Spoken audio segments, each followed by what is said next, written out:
जिले की आईपीएस अधिकारी नंदिता कुमारी एक ऑटो में बैठकर अपने घर जा रही थी। ऑटो ड्राइवर को यह बिल्कुल अंदाजा नहीं था कि जो महिला उसकी ऑटो में बैठी हुई है वह कोई आम महिला नहीं बल्कि जिले की आईपीएस अधिकारी हैं। नंदिता लाल रंग की साड़ी पहनी हुई थी और देखने में वह बिल्कुल एक आम सी महिला लग रही थी। वह अपने भाई की शादी में शामिल होने के लिए छुट्टी लेकर अपने घर जा रही थी। नंदिता ने सोचा कि अपने भाई की शादी में वह आईपीएस अधिकारी के रूप में नहीं बल्कि सिर्फ एक बहन के तौर पर जाएंगी। ऑटो चलाते हुए ड्राइवर ने कहा, मैडम, आपकी वजह से मैं इस रास्ते से जा रहा हूं, वरना मैं इस रास्ते से बहुत कम जाता हूं। आईपीएस अधिकारी नंदिता ने ऑटो वाले से पूछा, लेकिन ऐसा क्यों भैया, इस रास्ते में क्या प्रॉब्लम है? ऑटो ड्राइवर ने कहा, मैडम, इस रास्ते पर कुछ पुलिस वाले खड़े रहते हैं। हमारे इस इलाके का जो इंस्पेक्टर है वह ऑटो का चालान बिना वजह काटता है और ऑटो वालों से बिना किसी गलती के पैसे वसूलता है, और अगर इंस्पेक्टर की बात नहीं मानते तो वह लोगों के साथ मारपीट करता है। आज पता नहीं मेरे किस्मत में क्या लिखा है। ऊपर वाला करे कि इस टाइम पर वह इंस्पेक्टर रास्ते में ना मिले, वरना वह बिना गलती के मुझसे पैसे वसूल करेगा। आईपीएस नंदिता मन ही मन सोच रही थी, क्या सच में यह ऑटो ड्राइवर जो कह रहा है वह सच है? क्या वाकई यहां के थाने का इंस्पेक्टर इतना गलत काम करता है? थोड़ी ही दूर आगे बढ़ने पर उन्होंने देखा कि सड़क के किनारे इंस्पेक्टर दिलीप राणा अपने साथियों के साथ खड़ा था और वाहनों की चेकिंग कर रहा था। जैसे ही ऑटो उनके सामने पहुंचा, इंस्पेक्टर दिलीप राणा ने लाठी से इशारा करके ऑटो को रोक दिया। फिर इंस्पेक्टर दिलीप गुस्से में बोला, अरे ओ पायलट, नीचे उतर। तेरे बाप की सड़क है क्या? इतनी तेज स्पीड में ऑटो चला रहा है, कानून का कोई डर नहीं है क्या? चल अब जल्दी से 5,000 का चालान भर। इतना कहकर इंस्पेक्टर ने चालान बुक निकाल ली। ड्राइवर मोहन डरते हुए बोला, साहब, मैंने कोई नियम नहीं तोड़ा, आप किस बात का चालान काट रहे हैं? कृपया ऐसा मत कीजिए, मेरी कोई गलती नहीं है और अभी मेरे पास इतने पैसे भी नहीं है। मैं आपको 5,000 रुपए कहां से दूं? यह सुनकर इंस्पेक्टर दिलीप और भड़क गया। उसने ऊंची आवाज में कहा, ज्यादा जुबान मत चला मेरे सामने। पैसे नहीं है तो ऑटो क्या फ्री में चलाता है? जल्दी से ऑटो के कागज निकाल, कहीं यह ऑटो चोरी का तो नहीं है? ड्राइवर ने जल्दी से सारे कागज निकाल कर दिखा दिए। कागज बिल्कुल ठीक थे, सब कुछ पूरा था, लेकिन इंस्पेक्टर दिलीप ने फिर भी कहा, कागज तो सही है लेकिन चालान तो भरना ही पड़ेगा। अब 5 नहीं तो 3,000 ही दे दे, वरना तेरी यह ऑटो अभी सीज कर दूंगा। पास ही खड़ी आईपीएस नंदिता नेगी यह सब कुछ ध्यान से देख और सुन रही थी। उन्होंने देखा कि किस तरह इंस्पेक्टर दिलीप सिंह राणा एक गरीब और मेहनती ऑटो ड्राइवर को बिना वजह परेशान कर रहा था, उससे पैसे वसूलने की कोशिश कर रहा था। उनके मन में गुस्सा तो आया, पर उन्होंने खुद को शांत रखा ताकि पहले पूरी सच्चाई समझ सकें और फिर सही समय पर कार्रवाई कर सकें। ऑटो ड्राइवर ने डरते हुए इंस्पेक्टर दिलीप से कहा, साहब, इतने पैसे मैं कहां से लाऊं? अभी तक तो सिर्फ 300 रुपए की ही कमाई हुई है, मैं कैसे आपको 3,000 दूं? कृपया छोड़ दीजिए साहब, जाने दीजिए। मेरे छोटे छोटे बच्चे हैं, मैं गरीब आदमी हूं, दिन भर मेहनत करके अपने परिवार का पेट पालता हूं, मुझ पर रहम कीजिए साहब। लेकिन इंस्पेक्टर दिलीप राणा को जरा भी दया नहीं आई। वह गुस्से में भर उठा। उसने ड्राइवर का गिरेबान पकड़कर उसे बुरी तरफ मारने लगा और चिल्लाते हुए बोला, जब पैसे नहीं है तो ऑटो क्यों चलाता है? तेरे बाप की सड़क है क्या जो इतनी स्पीड में ऑटो चलाएगा? ऊपर से मुझसे जुबान लड़ाता है। चल, तुझे थाने का मजा चखाते हैं। इतना सुनते ही आईपीएस नंदिता खुद को रोक नहीं पाई। वह तुरंत आगे बढ़ी और इंस्पेक्टर के सामने खड़ी होकर बोली, इंस्पेक्टर, आप बिल्कुल गलत कर रहे हैं। जब ड्राइवर ने कोई गलती नहीं की तो आप उसका चालान क्यों काट रहे हैं? ऊपर से आपने उसके साथ मारपीट किया, यह कानून का उल्लंघन है। आपको कोई हक नहीं है किसी गरीब पर इस तरह का अत्याचार करने का, इसे जाने दीजिए। इंस्पेक्टर दिलीप राणा पहले से ही गुस्से में था। नंदिता की बात सुनकर वह और भड़क गया। उसने ताव में आकर कहा, अच्छा, अब तू मुझे सिखाएगी कि कानून क्या होता है? बहुत जुबान चल रही है तेरी, लगता है तुझे भी जेल की हवा खिलानी पड़ेगी। चल, अब दोनों एक साथ जेल में रहना, वहीं चलाना अपनी जुबान। नंदिता का चेहरा गुस्से से लाल हो गया, पर उन्होंने अपने आप पर काबू रखा। वह देखना चाहती थी कि यह इंस्पेक्टर आखिर किस हद तक गिर सकता है। इंस्पेक्टर दिलीप को यह जरा भी अंदाजा नहीं था कि उसके सामने खड़ी यह साधारण सी साड़ी पहनी महिला कोई आम औरत नहीं बल्कि जिले की आईपीएस अधिकारी नंदिता कुमारी है। दिलीप राणा ने अपने साथियों को आदेश दिया, चलो, दोनों को थाने ले चलो, वहीं देखेंगे इन दोनों की कितनी जुबान चलती है। तभी 2 पुरुष कांस्टेबल और 2 महिला कांस्टेबल तुरंत आगे बढ़े और उन्होंने ड्राइवर और आईपीएस नंदिता को पकड़ लिया। जब वे थाने पहुंचे तो इंस्पेक्टर दिलीप सिंह ने कहा, इन्हें यहीं बैठा दो, अब यहां देखते हैं ये दोनों क्या करते हैं, इनकी औकात तो इन्हें दिखानी पड़ेगी। हवलदारों ने दोनों को एक बेंच पर बैठा दिया। दिलीप सिंह राणा कुर्सी पर बैठा ही था कि तभी उसका मोबाइल पर एक कॉल आया। उसने कॉल उठाते हुए कहा, हाँ, आपका सब काम हो जाएगा, उस केस में आपका नाम नहीं आएगा, बस मेरे पैसे तैयार रखना, टेंशन मत लो, मैं आपका सारा काम कर दूंगा। आईपीएस नंदिता कुमारी और ऑटो ड्राइवर दोनों बैठकर यह सब सुन रहे थे।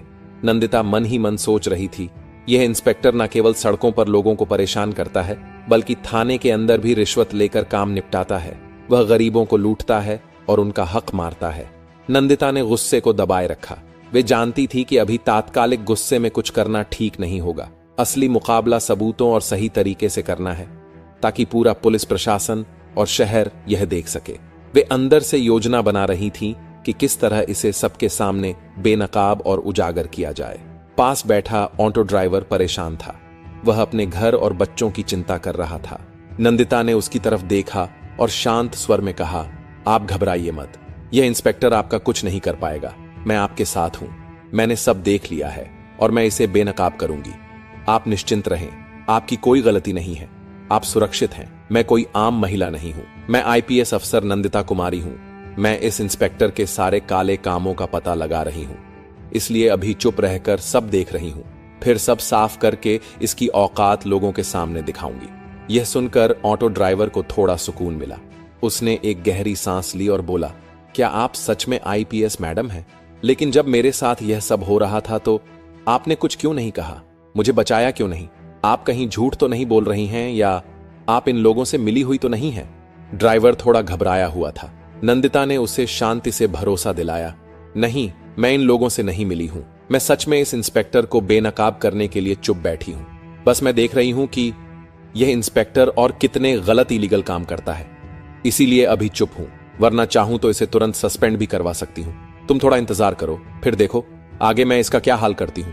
कुछ देर बाद इंस्पेक्टर दिलीप राणा अपने कैबिन में चला गया। फिर उसने एक हवलदार को बुलाया और कहा, उस ऑटो ड्राइवर को बुलाकर लाओ। हवलदार तुरंत बाहर गया और ड्राइवर से बोला, साहब ने आपको अंदर बुलाया है। यह सुनकर ड्राइवर डर गया, मगर कोमल ने उसे हिम्मत दी और कहा, तुम परेशान मत हो, जो भी होगा मैं सब देख लूंगी। वह इंस्पेक्टर के पास गया। इंस्पेक्टर राणा ने ड्राइवर को देखकर हंसते हुए कहा, देख, अगर तुझे तेरी ऑटो बचानी है तो तुझे 3000 रुपए तो देने ही होंगे, वरना मैं तेरी ऑटो सीज कर दूंगा। ऊपर से तू मेरा दुश्मन भी बन जाएगा। पूरे इलाके में मेरा ही राज चलता है, मैं जो चाहूं वह कर सकता हूं, मुझसे टक्कर मत लेना, जो मैं कह रहा हूं वही कर। जल्दी से 3000 चालान भर दे। ड्राइवर का दिल जोर से धड़कने लगा। वह रोते हुए बोला, सर ऐसा मत कीजिए, मेरा हाल देखिए, अभी मेरे पास इतने पैसे नहीं हैं, मैं आपको 3000 रुपए कैसे दूं? प्लीज मुझे छोड़ दीजिए, मेरे घर में छोटे छोटे बच्चे हैं, मैं उन्हें क्या खिलाऊंगा? इंस्पेक्टर गुस्से में बोला, देख, मैं तेरी कोई भी बात नहीं सुनूंगा, पैसे दे, वरना तू बर्बाद होगा, तेरे परिवार को भी नुकसान होगा। अब पैसे तो तुझे देने पड़ेंगे। डर की वजह से ड्राइवर ने झट से जेब से 2000 रुपए निकालकर इंस्पेक्टर को दे दिए और कहा, मेरे पास बस इतना ही है, प्लीज ये रख लीजिए और मुझे जाने दीजिए। इंस्पेक्टर पैसे लेते हुए बोला, ठीक है, जा बाहर जाकर बैठ जा, और अब उस औरत को भेज जो तेरे साथ आई थी। ऑटो ड्राइवर बाहर आया और बोला, मैडम, अब साहब आपको बुला रहे हैं। नंदिता बिना झिझक उठी और अंदर चली गई। इंस्पेक्टर दिलीप राणा ने पूछा, नाम क्या है तुम्हारा? नंदिता ने आत्मविश्वास भरी आवाज में कहा, मेरे नाम से आपको क्या मतलब है? आप अपनी बताइए, आपने किस लिए बुलाया है? इंस्पेक्टर हैरान रह गया। उसे विश्वास नहीं हो रहा था कि एक आम औरत इतनी हिम्मत और आत्मविश्वास के साथ उससे इस तरह बात कर रही है। वो बोला, देखो, ज्यादा अकड़ मत दिखाओ, हमारे पास हर अकड़ की दवा है, अभी 2 डंडे पड़ेंगे तो सब अकड़ निकल जाएगी। अगर घर जाना है तो जल्दी से 2000 निकालो, वरना जेल की हवा खानी पड़ेगी। नंदिता ने बेखौफ होकर जवाब दिया, मैं आपको 1 रुपया भी नहीं दूंगी, मैंने कोई गलती नहीं की है। आप मुझसे किस बात के पैसे मांग रहे हैं? बिना वजह आपको पैसे देने का क्या मतलब? आप कानून का पालन कर रहे हैं या खुद कानून तोड़ रहे हैं? आपने जो यह वर्दी पहनी है उसका मतलब क्या? सिर्फ गरीबों को डराना है, उनसे पैसे ऐंठना है, क्या यही आपकी ड्यूटी है? यह सुनकर इंस्पेक्टर दिलीप राणा भड़क गया। उसने गुस्से में हवलदार को बुलाया और चिल्लाते हुए कहा, अभी इस औरत को जेल में बंद करो। हवलदार ने आदेश मानते हुए आईपीएस मैडम को लॉकअप में डाल दिया। किसी को भी इस बात का अंदाजा नहीं था कि आज जो कुछ हो रहा है उसके नतीजे कितने गंभीर होने वाले हैं। नंदिता बिना कुछ बोले शांत खड़ी रहीं। उनकी आंखों में गुस्सा नहीं बल्कि दृढ़ निश्चय झलक रहा था। कुछ देर बाद थाने के बाहर एक पुलिस की गाड़ी आकर रुकी। गाड़ी से आई एएस हितेश कुमार मीणा बाहर निकले। उनके चेहरे पर गुस्सा साफ झलक रहा था। वे सीधे थाने के अंदर गए और एक हवलदार से बोले, सुना है यहां किसी औरत को लॉकअप में बंद किया गया है।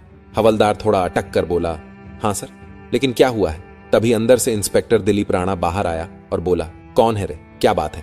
हितेश कुमार ने उसे देखते हुए कहा, सुना है तुमने किसी औरत को लॉकअप में डाल दिया है, मुझे वो देखनी है। दिलीप राणा बोला, हां डाला है, चलिए दिखाता हूं। इतना कहकर इंस्पेक्टर दिलीप अधिकारी हितेश कुमार को लेकर लॉकअप के पास गया। उसे जरा भी पता नहीं था कि अब जो होने वाला है वह उसकी जिंदगी का सबसे बड़ा झटका बनने वाला है। लॉकअप में बंद महिला को देखकर हितेश कुमार चिल्ला उठा, ये तुमने क्या किया? तुम्हें पता है ये कौन है? ये हमारी जिले की आईपीएस मैडम है। तुमने इनको लॉकअप में डाल दिया।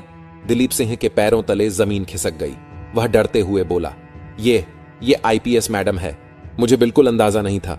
हितेश कुमार ने तुरंत हवलदार को इशारा किया। हवलदार ने लॉकअप खोला और नंदिता बाहर आई। नंदिता ने शांत और ठंडी आवाज में पूरी बात हितेश को बताई कि कैसे दिलीप राणा ने ओमांटो ड्राइवर को रोककर पैसे मांगे, कैसे उसने ड्राइवर के साथ मारपीट की, कैसे उसने उन्हें और ड्राइवर को थाने ले जाकर परेशान किया और बाद में लॉकअप में बंद कर दिया। नंदिता ने बताया कि वे सब कुछ देख रही थीं ताकि इस इंस्पेक्टर की करतूतों को साबित किया जा सके। हितेश समझ गया कि मामला बहुत गंभीर है। वह तत्काल बाहर निकले, आगे की कार्यवाही शुरू की। सबसे पहले उन्होंने आधिकारिक चैनलों के जरिए अपने वरिष्ठ अधिकारी एएसपी सीओ को मामले की जानकारी भेजी।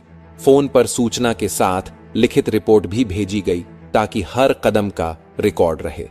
एएसपी ने रिपोर्ट देखकर स्थिति गंभीर पाई और उन्होंने जिले के प्रशासन को नियमों के अनुसार आधिकारिक सूचना भेजी।